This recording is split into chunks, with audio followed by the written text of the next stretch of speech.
Prišel s polno vrečko iz trgovine.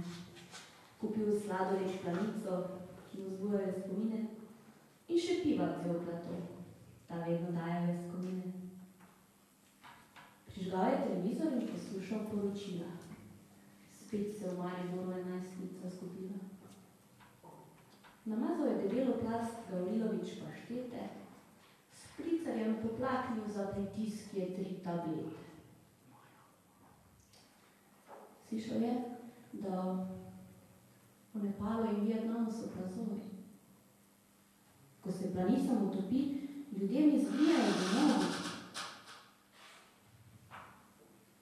Ugotavljal je, da Radenska ni več to, kar je bila. Po 2 urah v njej nič več mehurčko ne zazna. Baje so v Sierra Leone imeli tako močno poplavo, da ljudje niso zgubili le streh nad glavo. Temveč v mrtvašnicah zmanjkuje prostora. Sliši kot prava nočna samora. Stol se spet maje. Predvčerajšnjim ga je popravil, pa je očitno že izvaja. Nakupovalni center se je odpravil, da lepilo novo bi nabavil, ker ga je prejšnjikrat porabil.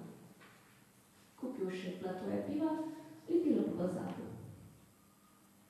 Ko se vrnil je domov, je televizor še gorel. Odprl si je pročinko piva in izvedel, da na Hrvaškem spet požar se je vnil. Ko v pločevinki piva le še nekaj kapljic je ostalo, ga naenkrat na WC pognalo.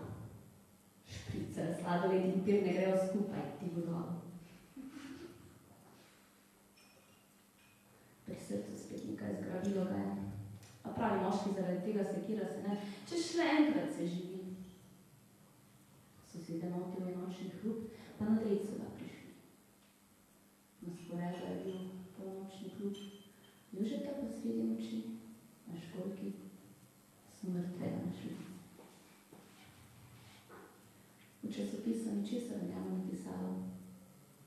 Na pogrebu le ducat ljudi se je zdravo. Manjkalo je le ostarelemu psu. Med poročili o njemu